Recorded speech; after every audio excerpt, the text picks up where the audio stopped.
What if greatness could be measured in quarters, in comebacks, in helmet sizes and audibles?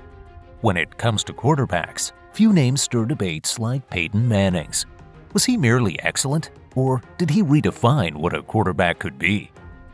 Let's talk about Peyton Manning, not just the stats, but what made him special, the moments that let him stand out, and even the stuff people criticize. By the end, it might be hard not to believe he's one of the best ever. Ready? Let's dive in. Everyone knows Peyton Manning, the superstar, but the story doesn't start with NFL records and MVP awards. It begins in New Orleans, Louisiana, where he grew up in a football family. His father, Archie Manning, was an NFL quarterback himself. Football ran in the Manning bloodline, and Peyton was the kid who soaked up everything about the game. While others were hanging out after school, he was studying playbooks and watching film. Even at Isidore Newman School, he stood out not just for talent, but also for the way he approached the game. Then came college. Manning chose the University of Tennessee, where expectations were sky high. And boy, did he deliver. He shattered school records, threw for over 11,000 yards, and scored 89 touchdowns. He became the face of the Tennessee Volunteers, leading them to an SEC championship and winning awards like the Maxwell and Davey O'Brien. Fans loved him because he wasn't just talented, he was obsessed with preparation. Coaches said he worked like no one else, arriving early, staying late, perfecting every detail. Draft day in 1998 was no surprise. Everyone expected him to go first overall to the Indianapolis Colts, and he did. But what many forget is how rough that rookie season was. Peyton threw 26 touchdowns, which was impressive, but also 28 interceptions. Critics wondered if he was just another talented college quarterback who couldn't cut it in the NFL. But instead of folding, Peyton used it as fuel. The next few seasons were the real turning point. The Colts went from struggling to playoff contenders. Manning quickly became known for his ability to read defenses like a book. He was making changes at the line of scrimmage, calling audibles with that famous Omaha cadence, and turning games around with sheer brain power as much as arm strength. By the early 2000s, the Colts weren't just winning games, they were blowing teams out. Defenses hated playing against Manning because he always seemed 2 steps ahead. What stands out from these early years is not just the improvement, but how quickly he became the centerpiece of the franchise. He didn't just fit into the NFL, he shaped how the Colts played, how they prepared, and eventually, how they dominated. Let's talk about the Peyton Manning years when he wasn't just good, he was a human cheat code. From the early 2000s to the mid-2010s, his numbers were outrageous. We're talking over 71,000 career passing yards and 539 touchdowns by the time he retired. To put that in perspective, you could add up several decent quarterbacks' careers and they still wouldn't reach that total. But numbers only tell part of the story. The way he did it was just as impressive. Manning wasn't launching 70-yard bombs every play.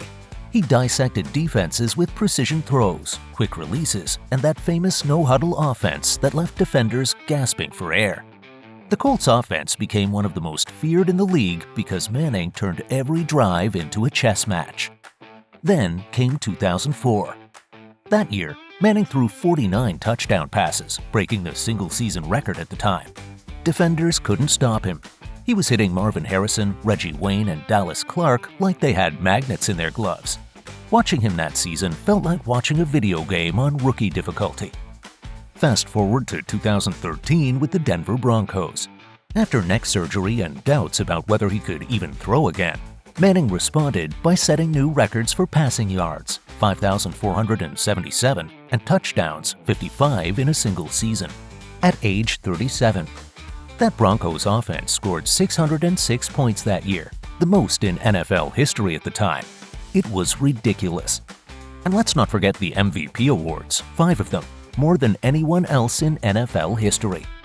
He won in 2003, 2004, 2008, 2009, and 2013. That shows not just one great season, but dominance across a decade.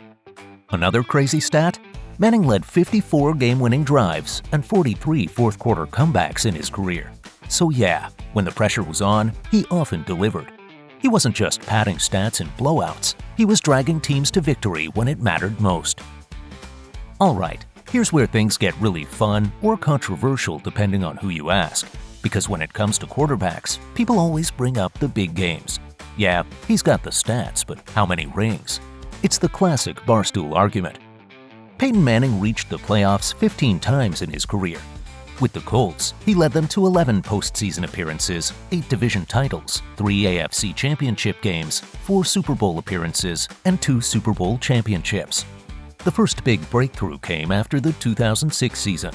Manning finally got past Tom Brady's Patriots in the AFC Championship, a team that had haunted him for years, and then beat the Chicago Bears in Super Bowl 41.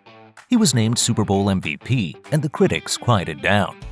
But then came Denver. After sitting out the entire 2011 season with a neck injury and being released by the Colts, some thought he was done.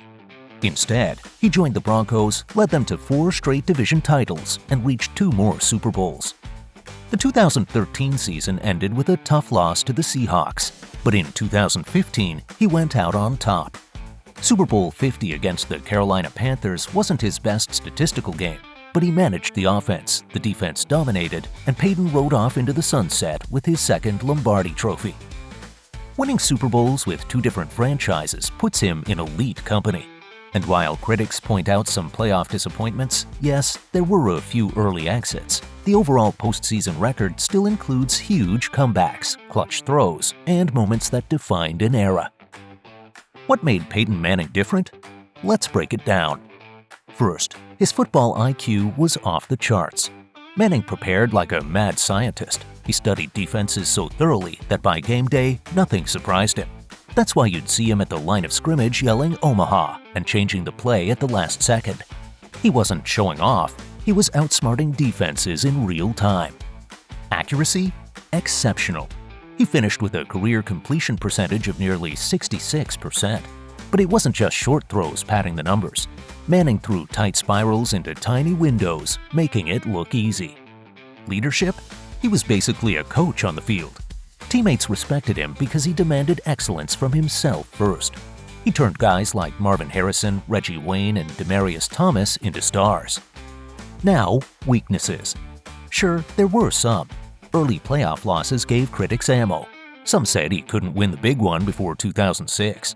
Later in his career, after the neck surgeries, his arm strength dipped.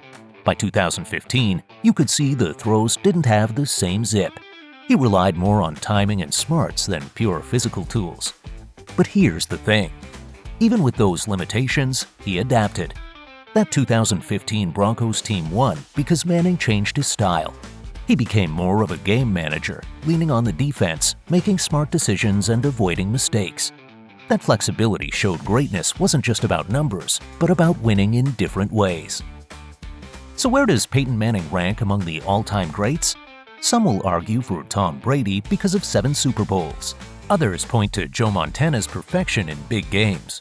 But when you combine regular season dominance, 2 Super Bowls, 5 MVPs, and a career full of iconic moments, Manning is firmly in the top 5 quarterbacks ever. Many put him top 3.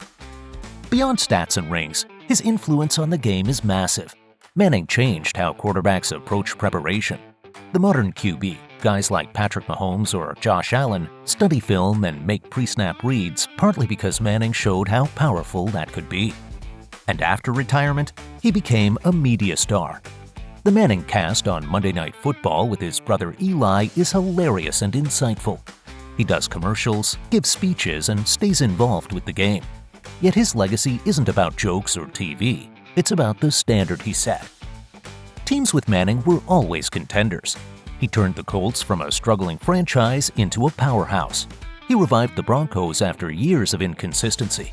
He left behind records, yes, but also a blueprint for what a franchise quarterback should be: smart, prepared, competitive, and a leader on and off the field. You also have to look at how Manning changed the way defenses played. Before he came along, a lot of teams kept things pretty simple, but Peyton was like a chess master out there, reading everything before the snap and calling plays on the fly. Defenses had to evolve just to keep up. Suddenly, coordinators were disguising coverages, bringing blitzes from everywhere, anything to try to confuse him. Most of the time, it didn't work. And then, there's the respect he earned from players and coaches. You hear all these stories about him watching film until midnight or calling receivers late at night to run routes the next morning. He was obsessed with being prepared. Young quarterbacks came into the league studying Peyton's habits, trying to copy his work ethic because they saw what it did for him. When he got into the Hall of Fame in 2021, nobody was surprised. It wasn't just about numbers or MVPs. It was about the way he changed the position and set the bar for everyone who came after. You can debate rankings all day, but leaving Peyton Manning out of the top tier? Yeah, that's not happening. So after all this, how good was Peyton Manning? Pretty dang good. More than very good. He was among the paradigm-shifting quarterbacks who redefined what was expected from the position. A record setter, a clutch performer, a mentor, a leader. His flaws? Barely enough to knock him off his pedestal. If greatness is about impact, consistency, and moments that stick in memory, Peyton nailed it. If this was fun or useful, hit like, subscribe, share with someone who loves football or debates about quarterbacks, and let's talk more. Who do you think stacks up against Manning from today's crop?